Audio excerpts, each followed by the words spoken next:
Good evening, everyone, and welcome to yet another session of D&I Pe Charcha, brought to you by India Diversity Forum. I, Ayushi Dedhya, welcome you all to this July edition of D&I Pe Charcha, where our topic of discussion is mapping the journeys from diversity hiring to retention. One second. Most organizations struggle to meet their diversity and inclusion goals. Oftentimes, high impact and well informed efforts end up yielding limited results. Let's face it, diversity is difficult to achieve. Retention is even more difficult. Once onboarded, retaining diverse employees can be a significant blind spot for organizations. Companies need to accept recruiting diverse talent is just the first step. The journey is an ongoing one that requires constant action and attention. Let me also take a moment here to share that India Diversity Forum will be conducting its second edition of India Diversity Job Fair on the 14th and 15th of October. This will be a unique opportunity for companies to hire candidates across various aspects of diversity. To know more, visit indiadiversityforum.org. Now, coming back to our charcha, IDF is excited to bring to you a pivotal panel on the topic of mapping journeys from diversity hiring to retention. To begin this charcha, I would like to welcome our esteemed speakers for this session. Vaijayanti Nayak, Senior Vice President and Head, Wholesale Banking, HR Equity, Inclusion and Diversity, Axis Bank.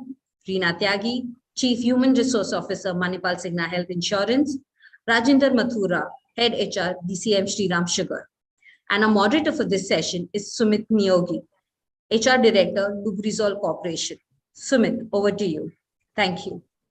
Right, thanks, and a very good evening, everyone who are joining us and listening to this all-important discussion at this point of time. So let me take a step back and actually talk about our topic to begin with, before I invite our panelists to share their views on this particular matter. And we start with retention. One of the something which has been analyzed, something on which you have a lot of analytics which is available. But recently, a report that was published globally, it talked about one of the reasons why people left. It was not from the organization perspective, but from the perspective of the employees who had left. And 50% of them actually talked about biases. And bias do play, conscious, unconscious, they do play a very important role in creating an inclusive workplace. Diversity usually is talked about in relation to what kind of percentage we have of a certain set of people in our teams, and also the focus then moves into hiring. Little does one talk about what are the practices that organizations or efforts that organizations have actually made to ensure that diversity is not only a buzzword when we recruit or attract talent. Today, we will get to know a bit more about what various organizations are doing, specifically from Reena, Vaijayanti, and Rajinder about the practices they have within their organizations. So let me start with you, Reena. The first element that, and obviously I will have the same question for you, Vaijayanti and Rajinder, in that order. What are some of the practices that your organization has adopted or has implemented to ensure a diverse practice or diversity is exists throughout the journey of a candidate? Thanks, Sumit, and thanks for setting that context. And I must share with you, I think for us, the industry that I come in from, which is insurance, I think one of the key focuses for us has been, when you really talk of diversity, in 2-3 aspects. One, obviously, is gender diversity, because today in insurance industry, and some of you who've been associated with insurance would know that some of our most successful agents actually turn out to be women, right? So there is no reason that why our employees or our workforce should not be women, and especially in sales. So I think gender diversity has definitely been one of the focus areas, which essentially means, because in an industry which runs in terms of sales workforce at around 12-13%, as far as women are concerned, we have tried to bring up initiatives, which has actually today we are at almost a gender diversity of around 18-19%. And I must share with you that for non-sales, which are non-customer facing roles, not non-sales roles, our diversity is almost up to 30-35%, which is in our corporate office. So really a lot of work being done, and I'll possibly talk about it a bit more. The other thing that we have been focusing on is diversity of industry experience, because we do know that if we want to, in this crowded insurance industry, if we want to do things differently, we need to get difference of thoughts, difference of opinions, and that's another area that we really have been focusing on. So these are the two areas. And as far as gender diversity is concerned, can tell you, we have been driving this agenda also thanks to our parent organizations like Cigna and Manipal, where we actually have a forum called Shakti, which is really focused, which really has all our women leaders. And we have tried to create a community of these women leaders and trying to enable them, as far as empowerment is concerned, whether it is in terms of, financial empowerment, whether it is in terms of emotional empowerment, whether it is in terms of the way they are conducting their careers, networking.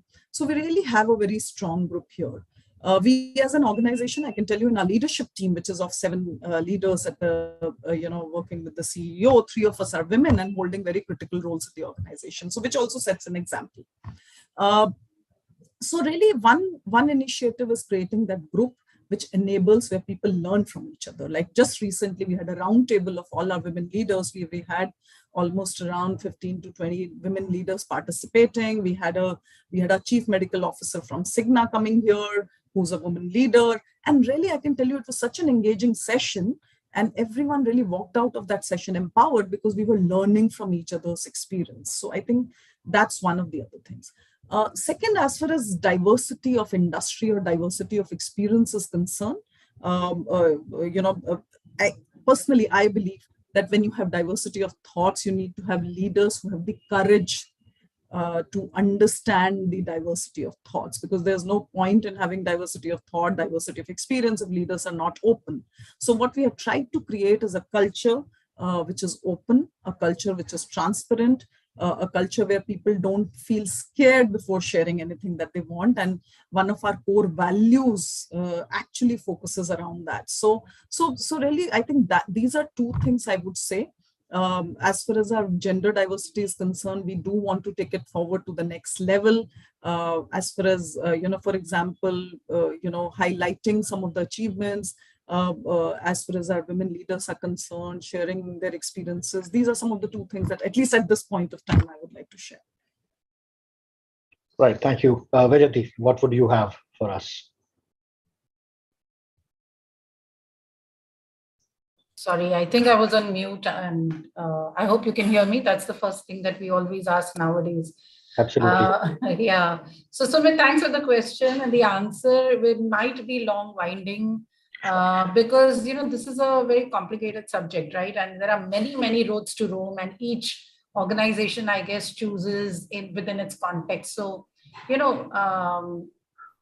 banking. I mean, Axis Bank, if you see, I think the entire D&I charter that we've embarked on is today much more intentional, I would say, than what it was. So it's not like the bank has not been pursuing creating better representation, particularly around gender, because that's the most visible marker that we see.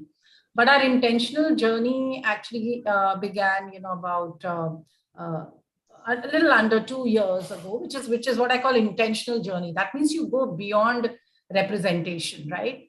And so if I were to tell you that, for us, the way we conceptualized it was diversity is really about getting different people in. So that's your hiring that is happening. And inclusion, which is more like belonging, which is the whole culture part. And therefore, it doesn't exclude men, because there are different kinds of people, and that includes men. And the more we make it inclusive, the better allyship is, the better advocacy is. And we said that if diversity has to deliver on its intended outcomes, then you have to use the bridge called equity. So we conceptualized it in that way. And of course, there are several different programs that we are running, not just on the representation part, but on other aspects as well. But I'll just tell you some of the guiding principles, and that's what I was really noting. So, we really focus on, like I said, representation. Then we talk about embedding.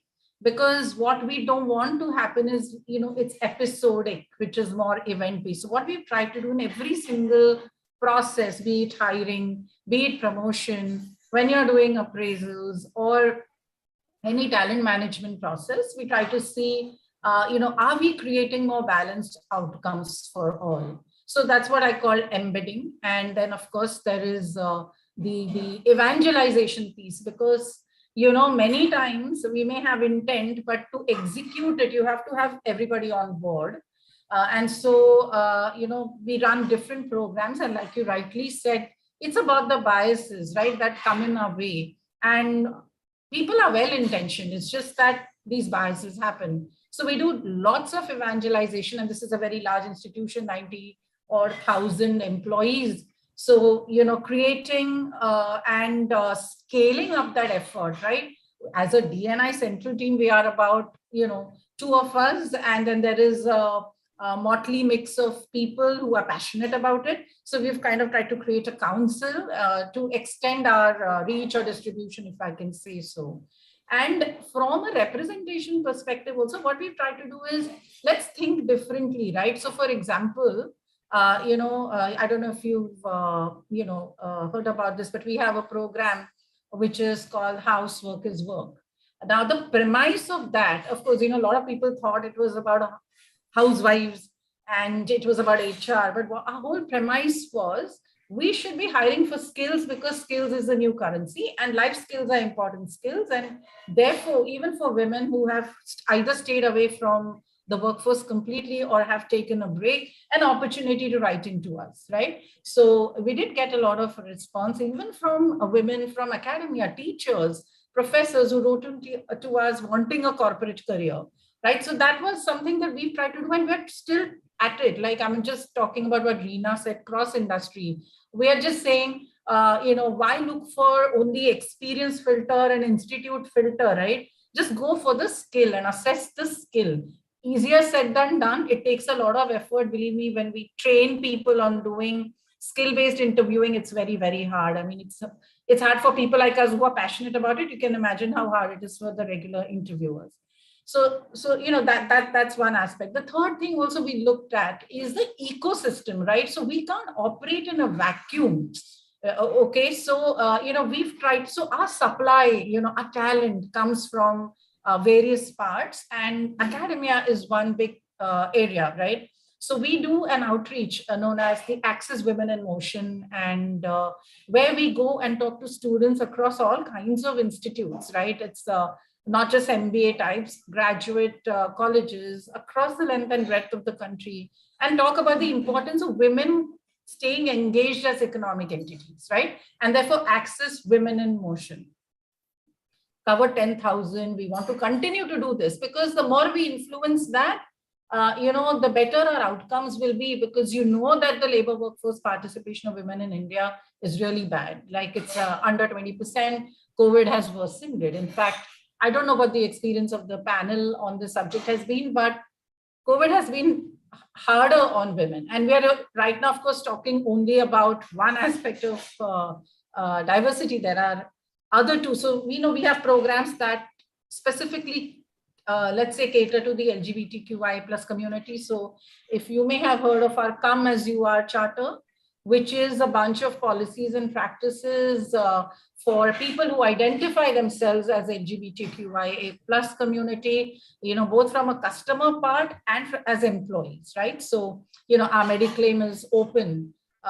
You want to enroll your partner, it can be same sex. You might not even be married to the person that we enroll you from a Mediclaim perspective, so on and so forth. Even our adoption leave is gender neutral. And even our maternity leave is actually, the way it's worded is for birthing parent. So it just, so language, working on the language, working on the imagery. I mean, I can go on and on, Sumit, but tons of stuff. But like I said, you've got to work on embedding it. So it can't be event-based, right? It can't be you do something, you talk about it. It has to be continuous. And keeping that energy in the conversation alive is actually, our biggest challenge. And we have, like, what we have figured is we get a lot of advocacy and allyship from the top. So our board is really committed to it. Our top management is super geared towards this. But execution, when it comes to actual hiring, that happens through people down the line, right? So how do you engage, evangelize with them, and you have to do it continuously. So for example, our pause for bias sessions, that's how they're christened, are embedded in our induction program. And we have created levels of such programs. So you have a basic program called the silver, then you have an advanced one called gold, and you have another one for hiring people. So the whole idea is if people keep hearing this all the time, it'll start getting into their mindset, because before you can make the journey to action, I think got to work on the mindsets of the people. So, I still haven't completed fully whatever I wanted to say. Like I said, I can go on and on, but I think I'll just take a pause and maybe, you'll ask more questions and more things will come out of our experience. Oh, Sorry, absolutely. Sumit, Yeah, Reena. before we move to Rajendra, I just wanted to take a cue from what Vajanti said, and she was talking about the ecosystem, right? And that really makes sense, because, if you want to make an environment, create a culture which is enabling for women, it cannot be done by keeping the other participants in the ecosystem on the bay, right? It has to involve everyone. Like, one of the things that we have noticed in this thing is, and it's a global phenomena. I don't even think it's an Indian phenomena. Global phenomena is that we as an organization are, as far as our diversity at the top management is pretty good. Our diversity at lower levels is good. But what we were noticing in last couple of years was really that our percentage or gender diversity, again, I'm talking about, was really diminishing as far as the senior middle management was concerned. So last 2 years, we have actually taken some efforts there that really looking at some of the strategic positions where we had women leaders. So how can we support them? How can we enable them? And that process cannot be completed without having other leaders in the ecosystem. So for example, we've just launched a program called Rise Up Mentoring. It is where we asked for women who wanted to volunteer to be mentored by leaders in the organization, right? And we got a very overwhelming response. In fact, that's something that we are going to kick off now. And there, really, the objective is that, when, as Vajanti also said, that, post-COVID, possibly women have been impacted a lot, because, and we've seen that even in junior levels where, suddenly, you have women who are looking out for jobs which are more hybrid because the home ecosystem has got used to it, or other challenges post-maternity. So we have leaders from across the functions, whether they are male or female or whatever, they are going to be mentoring these women leaders. And the idea is that to give them an enabling environment. Idea is that how can we help them to really realize their potential, and really any obstacles, any impediments which are there for them to achieve that growth, can we as leaders look at it? And that is again across the section. So I completely agree with Vajanti that ecosystem, we cannot ignore the ecosystem, and we have to really work on it. Sorry, that was just a point which came and I thought I must add there. Thank you, Rita. Thanks for the inputs. How does it work in DC and Sriram? Rajendra, your views. Yeah, thanks, Sumit. And I want to thank actually Reena and Vijayanti for actually setting the scope much wider than just gender diversity. We also are looking at diversity in terms of having a more regional balance in terms of our talent pool, diverse with respect to educational background, industry background, age. Because, and this is typically a challenge in the manufacturing sector, where you are very, first of all, you do have location constraint. Most of the manufacturing locations are in semi-urban areas. So that does come with its own challenges. And the challenge only increases when it comes to gender diversity.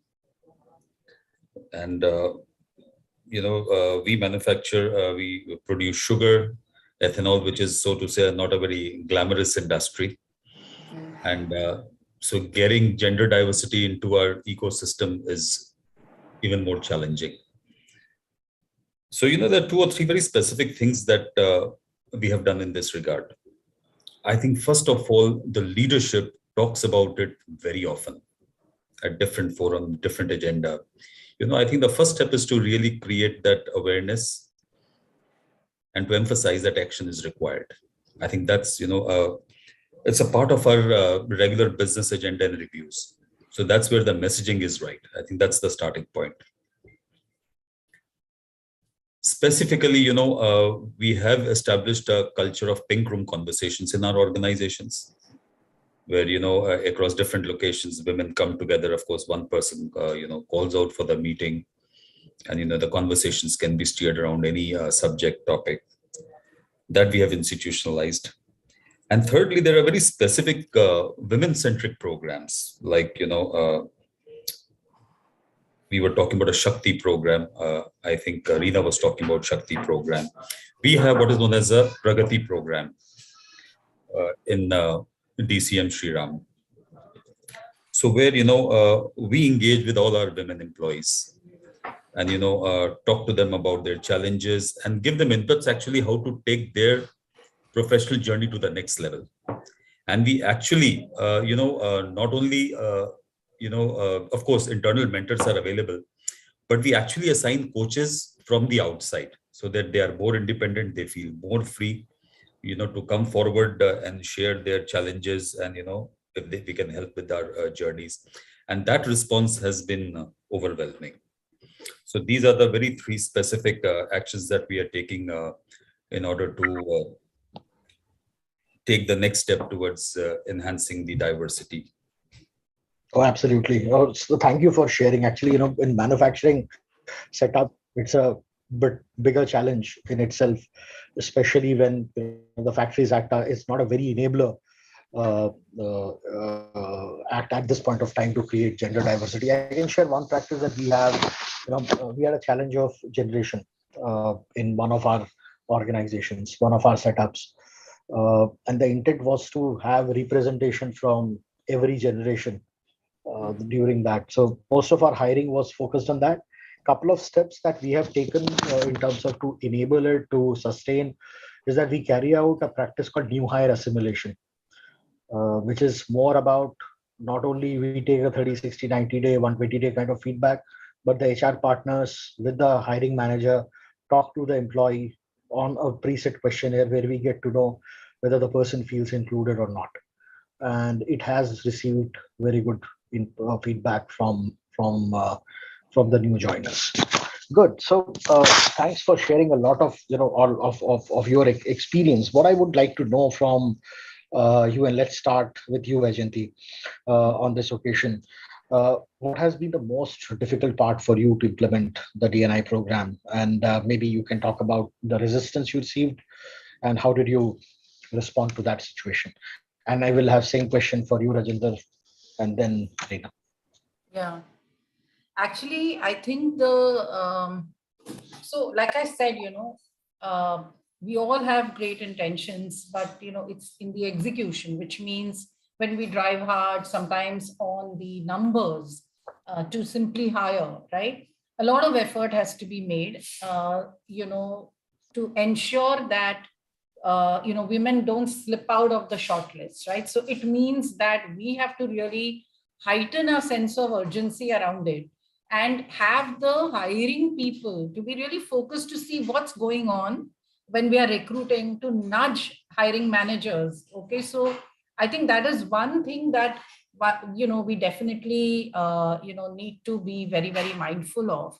And second, of course, is, there are a bunch of things, it's not an easy journey. I just do want to say that at the very outset. It's not going to be very easy because there are structural challenges also that seep in. Now, the other part, and that we find, I don't know whether it's the hardest part, but I thought I must share this, is that when we try to reach out to every single woman who decides to leave us. And what we find, of course, is one is this wanting a little bit more flexibility. And therefore, we do have our own formats, which is the giga formats. Either they work from anywhere or freelancer formats that, you can adapt to.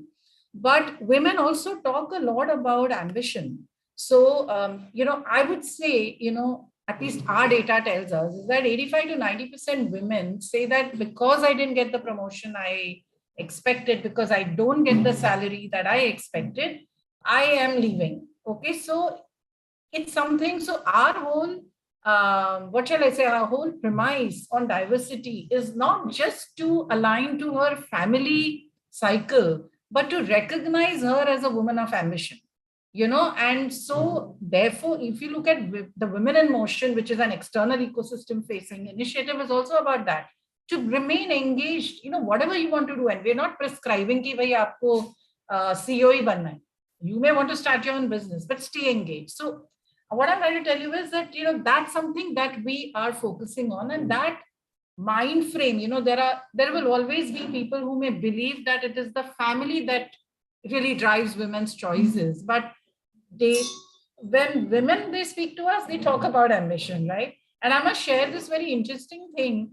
When we were recruiting for like a rural marketing kind of a profile, the natural thing was ki, a woman, she's qualified, she's very good.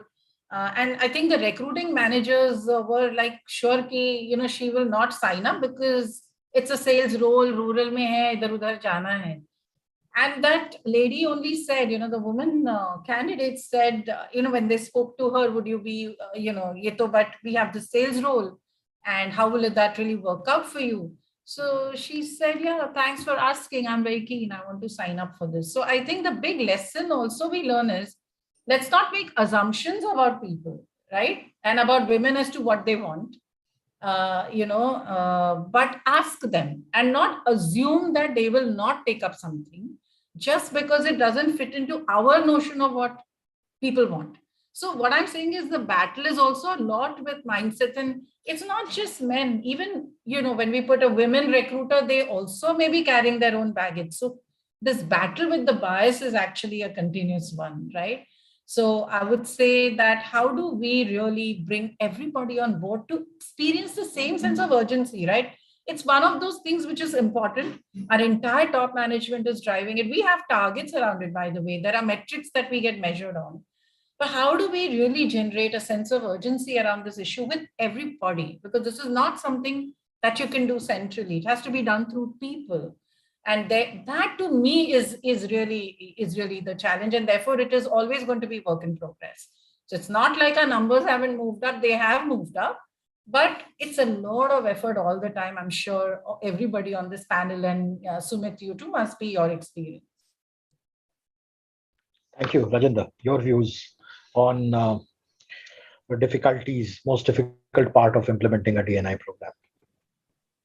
You're on mute, by the way. You need to unmute yourself. So the biggest difficulty that I have seen, Sumit, is with respect to our own mindsets. I think that's the biggest challenge.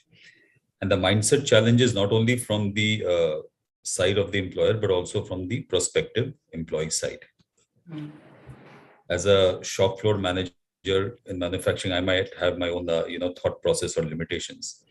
Even the prospective employee will think, that this industry, or it is not known for, having women on the shop floor. Notwithstanding that, our experiments in the past 2-3 years have been very successful. I'll talk about that later. The biggest challenge, as Vijayanti also mentioned, was that we have to ensure that their performance evaluation is very fair. There is no bias or favoritism either way. And that can kill the ecosystem that Reena was also talking about it earlier. So, and I am happy to share that none of our women, colleagues have left us citing, for growth or those things. They may have reasons other than, having that, because I did not get growth. You can always aspire for more growth. But the reason is not that I did not get sufficient growth in my existing role or organization. So I am seeing that one challenge is definitely in terms of the mindset.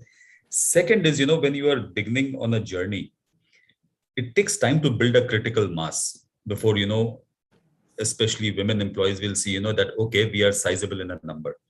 Otherwise, in a location, again, in a semi-urban area, if there are just say, 2 women, have to talk to each other in a mass of, say, 500 or 1,000. So it is important to build that critical mass or critical numbers before, they have their own cohort, they have their own community, and they start feeling comfortable with each other. That's the challenge that we are currently on a journey. Right. Thank you. Thanks, Rajendra, for the inputs. Reena, where have you experienced the most resistance? You are on mute, Reena. So apart from what Vajanti and Rajendra shared, and we always, it's about the buy-in, right? And which thankfully in our organization, as I said, out of 7, we are 3 women leaders. So and otherwise also the board, the leadership has been pretty supportive. In fact, they have been encouraging that. So I think the issue for us has not been that. Obviously, there's always a question, should we drive numbers just for the sake of numbers, or should they also be equal participants as far as the performance culture is concerned, right? So that's always a discussion and dialogue that we have. But I think for us, I would say 2, 3 challenges over and above what has been shared already. One is to create great examples, right? So one, if you have women leaders, as I said, creating an enabling environment for them so that when you feel they're slipping, right, slightly because of whatever pressures, whether it is their own self-created pressure about being perfect at home, about being perfect at office, being a perfect mother or a perfect colleague or a subordinate. So really being there for them. And there have been a couple of examples wherein we had to do a bit of hand-holding there, even at slightly senior levels, where for example, the balance between what is expected from them as an employee and really being able to empathize with the kind of emotional journey they are going through at some point of time. HR has played a critical role as far as that is concerned, being the balancing factor, because ultimately the objective of having a women employee is also that she should be a performing employee, right? So really balancing, at least my experience, I feel it is about hand-holding the women employee at that critical juncture when she is going through some of those challenges, and I have seen more often than not that they come out with flying colors. But if you let them slip away, that is when you will lose some good women employees. So one is that. Creating examples where women are successful leaders, where women are leading by example, creating that ambition in them. Am I just to add on this thing because I want to be economically, contributing to my family, or is it also about what my potential is? What can I do? What can I achieve? So I think one is that. Second is, especially also in our industry like us, and I'm sure a lot of other industries, when you get women employees on board, possibly because, as I said, in our industry, there is an acceptance that, women agents are possibly some of the best agents, so we must have women. How do you create a culture? Because HR cannot be present in each and every, suppose we have 100 branches, we can't be present in all the 100 branches, but which means that the way the managers need to conduct, the way the environment has to be slightly different, right? The language which is used, etc. So I think that's another thing that we have been very consciously working on. But that is one thing I would suggest to anyone who's listening to this, that we should not ignore. Because if we are getting women employees, we need to ensure we are creating an environment, which, for example, in our organization, and I'm sure a lot of others, POSH, trainings around what is right behavior, what is wrong behavior, and some of those things, what kind of language to be used, what kind of language is not to be used, do's and don'ts for managers are important. So I think these are the two. Third, obviously, which is a known devil, is the unconscious bias that we all carry from because of the social environment that we all come from. I would not just say, a particular gender, but it is about, we all come from, because that's how we have been brought up. So sometimes that does.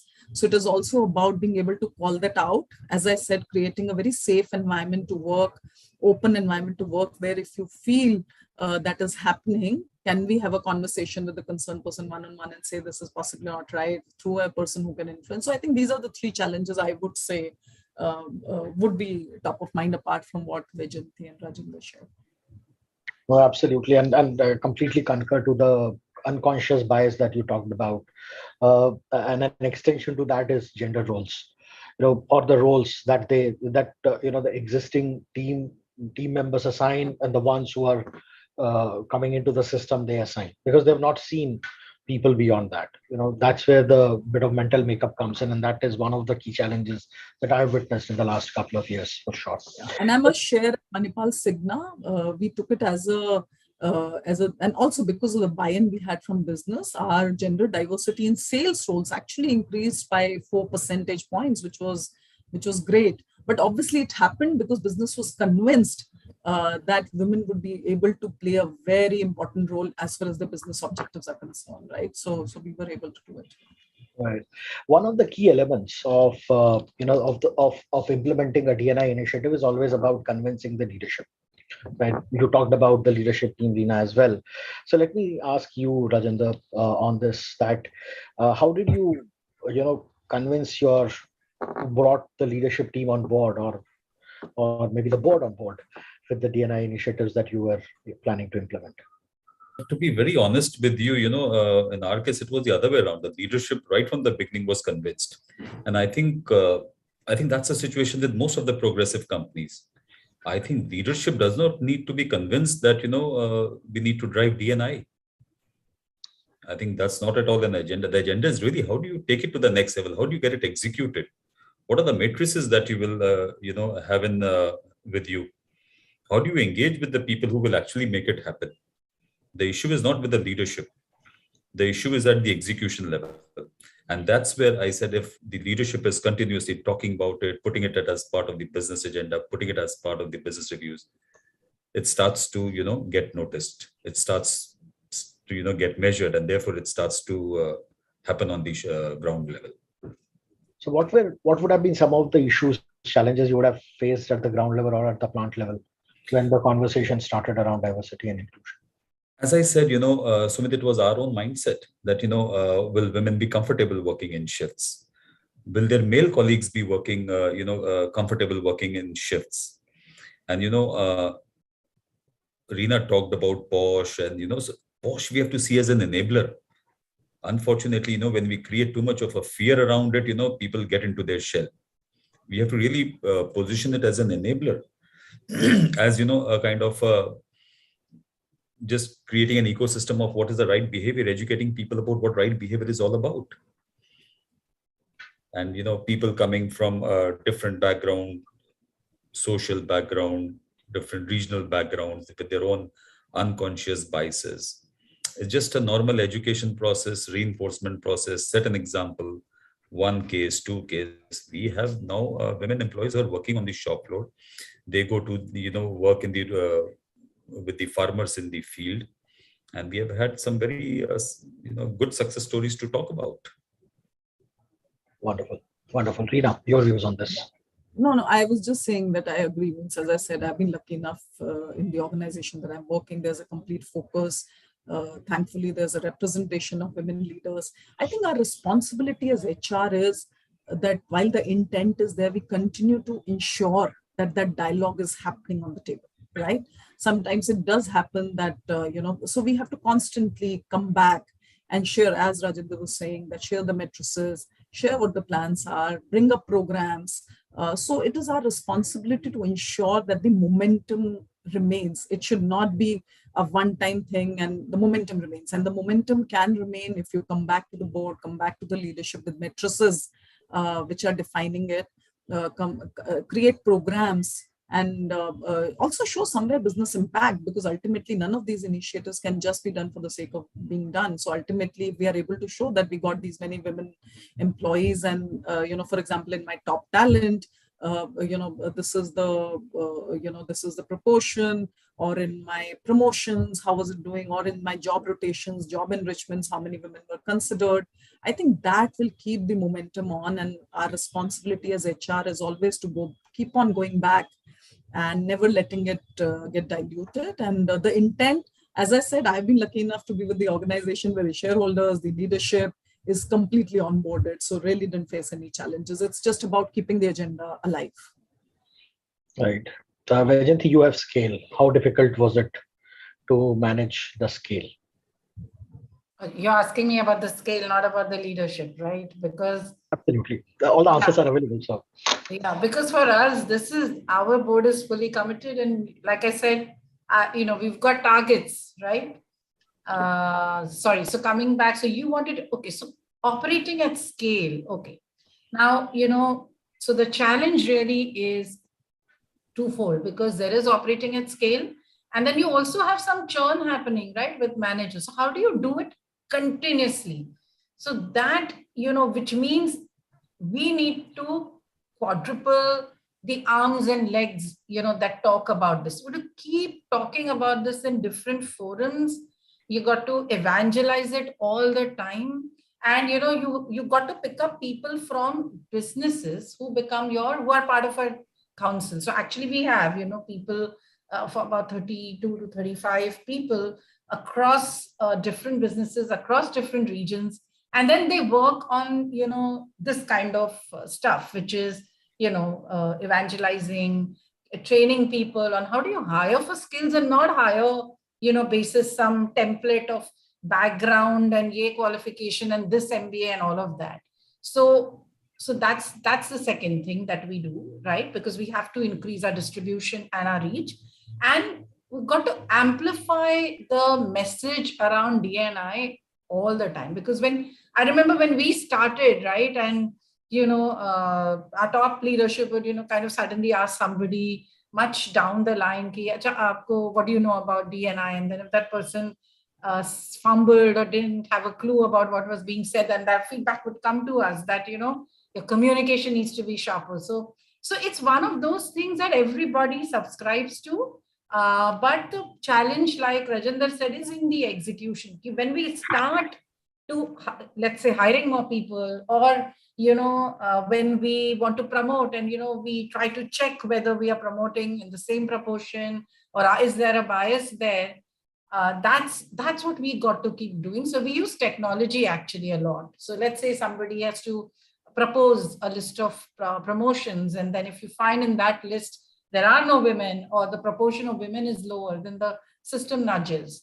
So these are the things that come, in your support, especially in a scaled organization. So using technology. So for example, something like doing assessment-based selection at a certain junior level, maybe. Because anyway, what is that's something that we are exploring. So what's the relevance of, a real hardcore interview? Because it's better to do a testing. Testing tends to be, that way, more neutral vis-a-vis, an interview process. In fact, in an interview process, we really have to watch out for several of our biases that creep up. So scale adds to the complexity dramatically. So if how do we keep landing communication? So when we embed it in our induction, actually, we realize that it has quite a lasting impact, because then it signals to the person that this is super important if it's part of their induction program. And then regularly, being in touch with people, publishing reports. If the dashboards also carry a dashboard on your representation rates, your hiring diversity, your new recruit diversity, then they know this is important. So there are multiple ways we can land this point that this is critical for the organization. Use technology a lot, because otherwise it becomes very difficult, nudging continuously. Absolutely. And that actually gives a good segue to the questions which have been asked. Let me pick up some of the questions that have come in and allow me to ask one of you, and others feel free to jot in. I will not pass it on because there are a few questions. Obviously, the first question, which is pretty relevant, which came up, was, can technology help improve chances for diverse candidates to be selected? I believe the overwhelming response was a yes on that. Yeah. Now, let me ask this to you, Reena. What is your advice for companies wanting to hire diverse candidates? The important underlying question is, where do we begin? Yeah. See, I think my primary belief is that your diversity and inclusion agenda can't be an agenda which is parallel to the business objectives, right? You will have buy-in from business if they somewhere merge, right? So first of all, you have to really figure out that in terms of diversity, where is your business going? Where are the areas you think truly you'll be able to make a business impact because of the agenda that you're driving for diversity? So hence, having that dialogue with the leadership team, having that dialogue with the hiring managers is very important. Now, if that is in place, then obviously you need to look at opportunity, talking about gender diversity, but diversity, for example, diversity of industry. As I said, we know that as business, if in this crowded space we want to do things differently, we have to get people who are coming with different thoughts and not the way other. So really look at opportunities, which roles, because obviously you cannot have all the roles where you can get people from outside the industry. There's some roles which will need expertise from your particular industry. So really benchmark that, have a strategy around it, and then go out scouting for talent, which will really embed that. Gender diversity, same thing, means, and there obviously we can't typecast, so we have to really, but just ensure that, I personally feel HR has a big role to play, because you can't force business to hire women or men, right?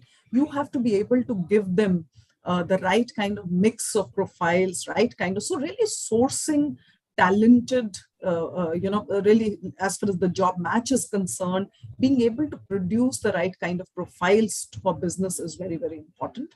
So I think really from talent acquisition perspective, really look at opportunities, whether it is about, again, hiring, some of our colleagues who are colleagues with special needs, really. So again, there, I think it's important to identify the roles where you could do that. So really, as far as talent, so you need to have a strategy as far as talent acquisition is concerned, have a strategy as far as talent development and development is concerned and retention is concerned. So really go about it like you would do for anything. But if HR colleagues are attending this forum, I do feel HR has a big role to play to ensure that the agenda is there, top of mind of everyone. So those are 2-3 things which come to my mind. Right. Rajinder, you have a point of view on this. Yeah, I just wanted to add 2 points to what Reena said. First of all, the question was, where do we begin? With respect to our diversity journey, I think it starts at all levels. It starts at the top, it starts, at the middle, and it definitely starts at the entry level. So I think that's one thing. You cannot say, I'll first go for the top and then look at middle, or, I'll start from the campus. No, my conviction, and this is what I have seen, in my workspace, which has given success, is that it has to start at all levels. And secondly, this cannot be a number game or a percentage driven. Sometimes I have seen many of D&I programs, initiatives, journeys go awry because we put a number to it. We should never compromise on competence and merit. If we, want to achieve our diversity and inclusion numbers or matrices by driving a compromise or, which is not backed by merit,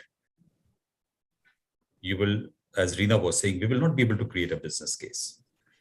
And even the members who are joining, they will feel, incomplete. They will feel, that they are not here because of merit, but because of maybe, a favor or, just because, a compromise. And I think that's the biggest disservice that we can do to the D&I journey. So it has to be merit driven. Absolutely. No compromise on merit, so that there's a sense of self-achievement in the candidates who are selected. And of course, it begins at all the levels. Right, Rajinder. Thanks. I just want to add to what Rajinder said. I do agree. Means it has to be completely merit driven, and I'm hoping that we all do that. But I think once we've hired the right kind of profile, to create that enabling environment so that they continue to perform is also very important. So as I said, there are times when women will slip out because of the expectations which are there from themselves or in the external environment, or because of the unconscious biases. So just ensuring that we give them an enabling environment and keeping an eye on that where can we make a difference would be very critical. Yeah, I think that's what Vajanti was talking about, that how do we ensure that we are slightly more considerate and flexible with respect to the, the demands that, these, folks may have. Yeah, Right. so I think, sorry, I'm just kind of stepping in, but, if you were to look at, probably figuring out, and this is what we are looking to doing now, is what are those points of engagement with, say, women employees that will create, a stickiness and a connection to the institution. So, it's really getting a handle on what creates engagement. And maybe it won't be different between men and women. It's possible, because at the end of the day, it's all about humanity. It may not be so different between, say, PWD people and, women, men. It may not be so different, but we've got to figure that out. And at those engagement points, how can we better the whole experience that we are giving to that employee, right? I think that's what, if we are able to do that, maybe the stickiness goes up. I think we got to treat it and look at it like that. What are the different points where we interact, engage? How can we better our experience? Absolutely. Vajanti, there is a pointed question to you, actually. It's talking about your rural hiring example. How can you reduce the unconscious bias in hiring managers. Rajendra, you also talked about a bit of rural hiring actually in your conversation, but Vajanti, to you. Yeah, sure. I mean, okay. So again, easier said than done. I think what we try to do is exactly, do workshops with people who recruit all the time. And, through role plays, bring this whole thing alive, that how our biases come in a way of a good judgment. So, we all spoke about merit, but I'm saying that the bias sometimes doesn't recognize merit, even if it is staring back at them. Because part of merit is also the motivation to do something, right? And if we write off a candidate, and Rajendra spoke about regional, people coming from different regions, just because they speak with a different accent, we have decided that, nahi, ye to nahi chalega, right? So instead of that, look for skills.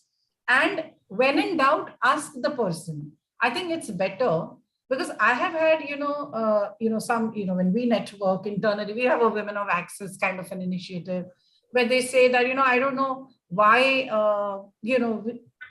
if women are asked this question, ki, what will happen to you after marriage? Is it that men don't get married and they unko bacche nahi hote kya?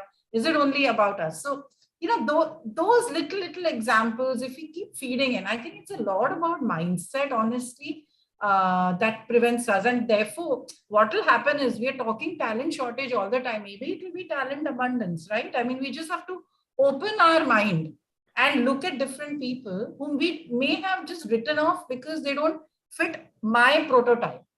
So we're trying to break those templates. It's, whoever has asked this question is a very difficult question because biases don't go away that easily. And one of the things in bias, and I can tell you from my experience running so many sessions, is the more people believe that they don't have a bias, when you do a bias training, right, they will begin the heels and say that I don't have any bias. So you've got to be careful about how you structure the content and bring this alive to participants in your sessions. Otherwise, you may just end up making them feel even more confident that they don't have a bias when they actually could be having a bias. So, yeah. So I don't know if I've answered that question, but I've tried to. I think one of the unconscious bias, and really here we are not talking about gender diversity. When we talk of diversity of thoughts, experience, way of working, one of the major biases that a manager might have is that I just want to hire someone who's exactly like me. The way I talk, the way I manage, the way I think. And that is possibly another challenge where we have to encourage managers that you don't need to hire people who are exactly like you. In fact, if you want diversity of thought, please hire people who think differently, and ultimate decision maker is you, but have people who will be able to bring a diverse thought on the table. So I think that's one of the other important thing that I think we need to really look at and reflect on. But I think it's consciously about reflecting. The more I talk about it, I think we have to, as an organization, as a unit, constantly reflect, constantly go back, talk, have a dialogue, have the discussion on the table. So I think that will be one of the most important things. And just to add to what Reena and Vajanti said, please start with a very diverse panel. Absolutely. Yeah. And that's the starting point. Yeah. If I have the same people on the panel with the same mindset, I'm not going to drive D&I. Please have at a starting point a very, very diverse panel. Yeah. Absolutely. And actually in manufacturing setups, I'm sure it's a bit more challenging because whatever diversity you try to bring in, you end up having engineers from finance function, engineers from supply chain, engineers from operations, and engineers from HR. Anyways, that's a separate issue altogether. Maybe I'll quickly take 2 rapid fire questions. Just take 30 seconds to respond to this. In fact, this nation wants to know kind of question. Does employee referrals reduce diversity? Repeat that, Sumit. Does employee referrals reduce diversity? There's no direct data to correlate this hypothesis. Absolutely. I actually read somewhere that if you want to really see the impact, it is to each to his own.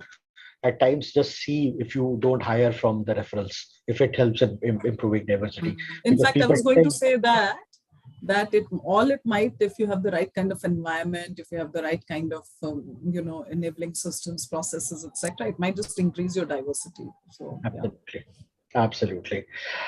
And maybe the last one from my end, one advice that you would have for those who want to be D&I advocate and aren't sure how to start. One advice, each one from you.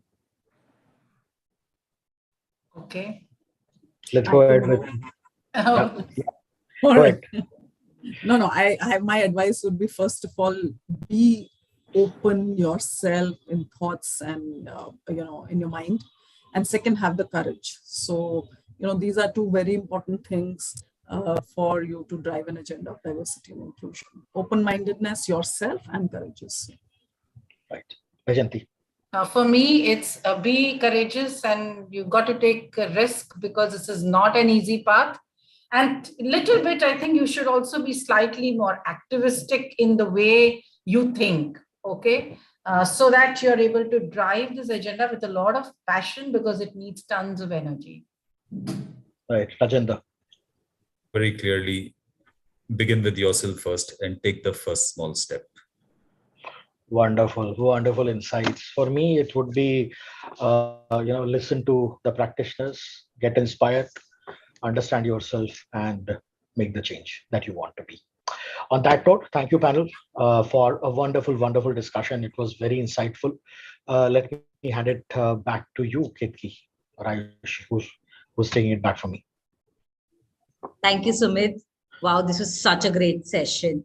From learning about leading D&I best practices to getting knowledge on this subject, I'm confident that D&I leaders, as well as the students who joined us today, have multiple takeaways from this charcha. This session will help various organizations that are wanting to improve their D&I quotient and become an equal opportunity employer, especially in a country like India that is so culturally diverse. I would like to share once again, the second edition of India Diversity Job Fair is scheduled on the 14th and 15th of October.